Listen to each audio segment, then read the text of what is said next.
So we're on number 2 Cobra variations. So this is the sitting stool Cobra. So sitting stool Cobra, we're literally going to use his feet as a stool. Okay? So we're going to be flexing his legs up, we're going to straddle, and we're going to get on and do the work. Okay? So the first thing we want to do is flex the legs up. Put that right there. Go ahead and, so you want to keep the feet a little bit of an angle. And literally you want to sit on them like a stool, like that. Okay, and then we're going to go forward first. So we'll be working his back, palm pressing. You guys want to come around here and look at this?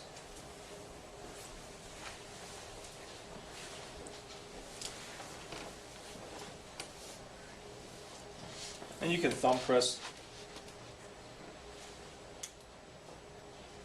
up the spine if you want. UB channel. So the UB channel has one that's about a ½ an inch outside of the spinous process, just lateral to, and then there's another one that's about 2 inches or so, inch and a half, depending upon the size of the person, right along the medial border of the scapula. Sort of just follow that. So you can just palm press along these, and notice the rocking motion.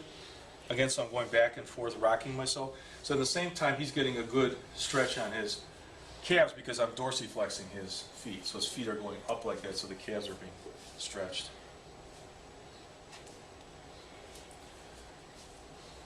Okay, then you can palm press again. And you can Buddha fist if you want. Might be easier for some of you. And then we're going to take his arms and bring them up and put them on the thighs. Okay, like this. Okay. And then you're going to go ahead and grab his shoulders and inhale for me, Isaac. Ivan. Then we're going to raise him up.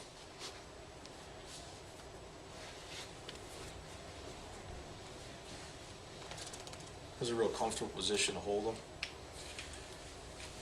And then slowly lower them down. Do not release them quickly. The arms down. That's number 1. Okay.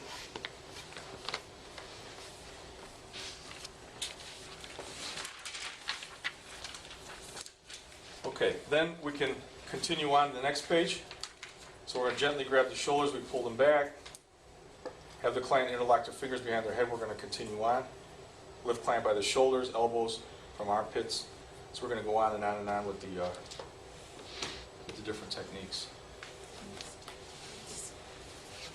So put your hands behind your head, lock your fingers.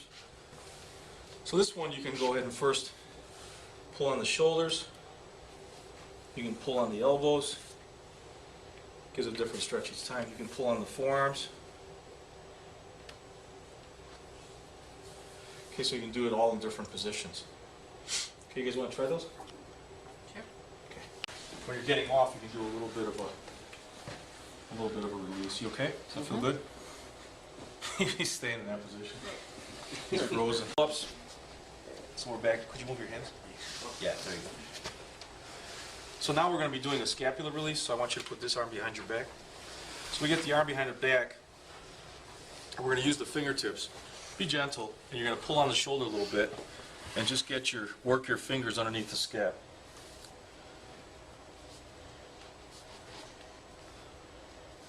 And then if you want, you can sort of get the thumb, index finger, nice little web in there. You can get that underneath and work under there. So you guys remember what muscles we're working on? So I'm pushing the rhomboids under. What's coming under this way? Subscapularis, and then what goes right to the edge of the medial border? The mater? Serratus anterior. Oh. So the main portion of the scapula is occupied by subscapularis, but coming all the way around and underneath to the medial border, that's on the anterior side, is going to be serratus anterior. You know, it moves the muscle like punching. And then the rhomboids are like this, so I'm pushing the rhomboids under, scooping under, and I can sort of touch the edge of serratus if I go this way. If I go down, I can get a little bit more of serratus, the actual tissues itself, laying flat on the thoracic cage. If I scoop up even deeper, I can get subscapularis. Well, there's a lot of trigger points. You get to the armpit sometimes too. Right? Yeah, that's the more lateral portion of it, right? But this is a major problem with frozen shoulder, is the shoulder is actually stuck to the thoracic cage. It's not a true joint, but it floats, you know, on the thoracic cage, and it's dependent upon that there's no adhesions, low sugar content. Sugar helps, it causes a lot of phlegm. So, you know, dairy, lactose, right? Extra sugar causes a lot of phlegm in the body. So, you know, if a person's got a lot of phlegm, then they get dehydrated because they don't drink enough water, you get stickiness. Okay, let's try that one. So you can start out with, you know, just nice movements on the feet.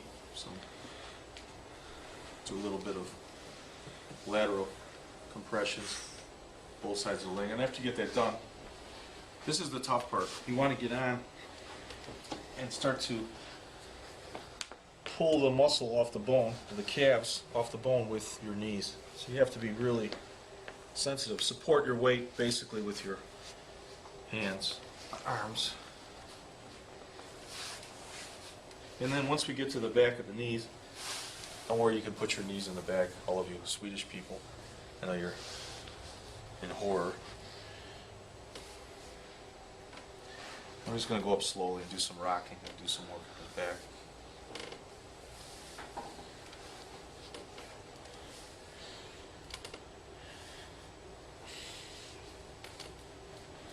And then you could do the different Cobra methods. So, hands behind the back. Could you grab your elbows? Some people can actually do that. One foot off. Going back.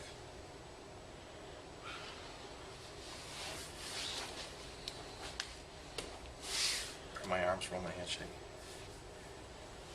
Yeah, you really need to have more. This is where you can start to wash his face. A little salt and water on the table. It's called exfoliation. Mr. Doctor, tell us where he is.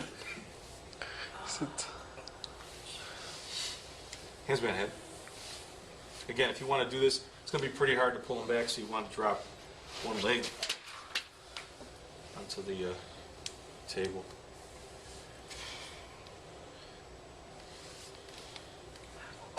Stretch Armstrong, man. Put your arms up. Stretch Armstrong. Then we can do running man. So you want to start below the, and you just go ahead and run down the street, waving. Go up a little bit. Yeah, it's so tight, isn't it? It's like Wingman, right? Jackass Wingman. Being out there. Around. And then we've got next page. So standing Cobra. So put your arms behind your back. No, behind your back. Moment handshake. And again here. So this is where you can really get some nice. You want to put your feet by the hips so they basically, most of the movement is in the lower back. Obviously, you don't want to do this to somebody that's had, you know, their spine operated on. What about someone with a bad disc, though, that hasn't had operation? You can do a little bit of this.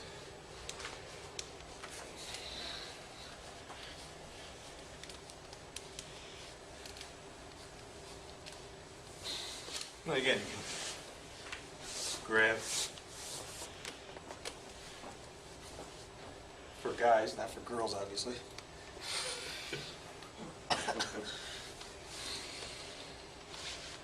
Okay, try some of those.